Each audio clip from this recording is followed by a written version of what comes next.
সালামু আলাইকুম। আজকে মহান আন্তর্জাতিক মাতৃভাষা দিবস, অর্থাৎ বাংলা যেটাকে আমরা ২১শে ফেব্রুয়ারি বলি। তো আজকের দিনে শহীদদের যে শ্রদ্ধা নিবেদন, সেখানে বেশ কিছু চমকপ্রদ ঘটনা ঘটেছে, আবার কিছু নিন্দনীয় কর্মকাণ্ড ঘটেছে।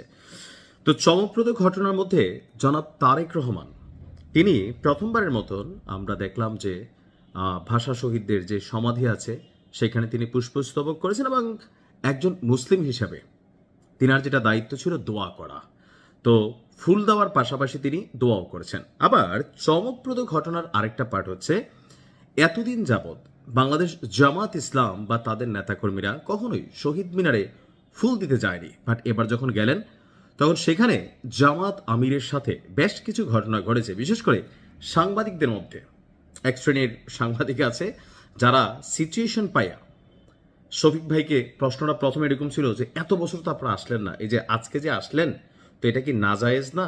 কারণ ইসলামের দৃষ্টিতে আমরা জানি যে কোনো কবর, কোনো সমাধিস্থলে ফুল দেওয়া হারাম। তো জামাত ইসলাম ইসলামের রাজনীতি করে, তো সেই কারণে তারা এতদিন বলতো যে এটা হারাম, কিন্তু আজকে যখন তিনি গেলেন, এখন এই বিষয়টাকে আসলে আপনি ধর্মীয় পয়েন্ট অফ ভিউতে কাউন্টার করবেন কিনা, এটা সুযোগ আছে কিনা। যেমন ধরেন, এই মুহূর্তে এই দেশে আমাদের বিএনপি যিনি চেয়ারপারসন আছেন বা বর্তমান প্রধানমন্ত্রী জনাব তারেক রহমান, তিনি বলছিলেন যে মদিনা সনদে দেশ চলবে, এরকম একটা কথা বলছেন। তো এখন এই দেশে কি মদের লাইসেন্স নাই? আছে তো।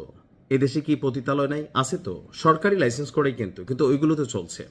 এখন বিষয়টা হচ্ছে কি, যে আপনি সবকিছু ধর্মীয় পয়েন্ট অফ ভিউতে, রাষ্ট্রের অনেক কিছু আপনি করা যায় না, বাট সেই কাজটার পরে আপনি আপনার যেই দায়িত্ব অ্যাজ এ মুসলিম, অথবা আপনি আপনার ধর্ম অনুযায়ী সেই কাজটা আপনি করলে হয়তোবা এটা প্রশ্নের বাহিরে চলে যায়। তো শফিক সাহেবকেই আজকে শহীদ মিনারে বেশ কিছু অপ্রীতিকর ঘটনার মুখোমুখি হতে হয়েছে। প্রথমত, তিনি যখন প্রথম প্রহরে কেন্দ্রীয় শহীদ মিনারে ভাষা শহীদদের প্রতি শ্রদ্ধা জানাতে আসলেন, তখন উত্তপ্ত পরিস্থিতির মুখে পড়েছিলেন তিনি। আপনার দিবাগত রাতে নেতাকর্মীদের নিয়ে পুষ্পস্তবক অর্পণ শেষে বের হয়ে তিনি যখন যাচ্ছিলেন, তখন তাকে লক্ষ্য করে ৭১-এর দালালেরা হুঁশিয়ার সাবধান স্লোগান দিতে শুরু করে সেখানে উপস্থিত একদল মানুষ। এই আকস্মিক স্লোগানে শহীদ মিনার এলাকায় চরম উত্তেজনা ছড়িয়ে পড়ে। তো পরিস্থিতি সামাল দিতে জামাত ইসলামের নেতাকর্মীরা তারাও পাল্টা স্লোগান দিতে শুরু করে। একটা মারমুখো উত্তপ্তকর পরিস্থিতি সেখানে তৈরি হয়ে যায়।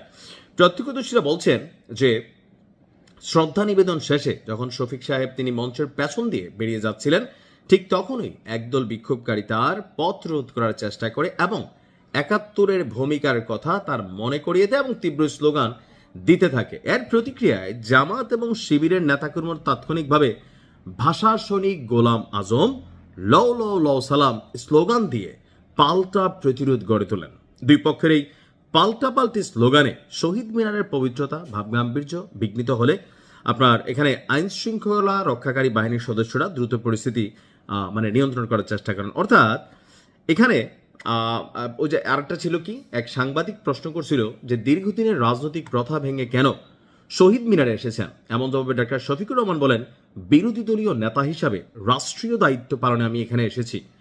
আর জামাত ইসলাম এখনো ইসলামী শরীয়তে নাজায়েজ মনে করে কিনা এমন বিতর্কিত প্রশ্ন তিনি এড়িয়ে যান। দেখেন, এখন সাংবাদিকরা মাঝে মাঝে এমন প্রশ্ন করে, যিনি বক্তা থাকেন বা সামনে থাকেন, মাঝে মাঝে বিপদে পড়তে হয়।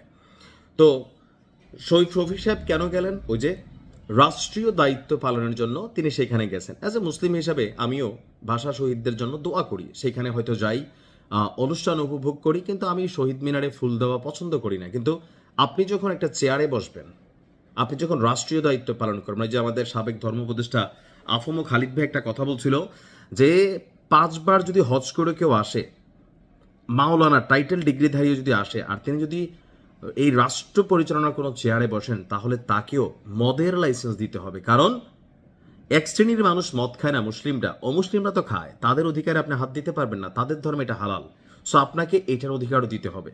তার মানে রাষ্ট্রীয় দায়িত্বগুলোতে এগুলো হয়। আর এই মুহূর্তে বাংলাদেশের রাজনীতি নির্বাচন পূর্ববর্তী যে পরিস্থিতিটা ছিল, ৭১ বনাম কি বলা হয় যে ২৪ বা রাজাকার বনাম মুক্তিযোদ্ধা, একটা ন্যারেটিভ কিন্তু নির্বাচনের আগে বড় আকার ধারণ করেছিল। তো যাই হোক, আমার মনে হয় যে উস্কানিমূলক অ্যাক্টিভিটিস থেকে নিজেরও বিরত থাকা উচিত, অন্যদেরকে বিরত রাখা উচিত। ভালো থাকুন। আসসালামু আলাইকুম।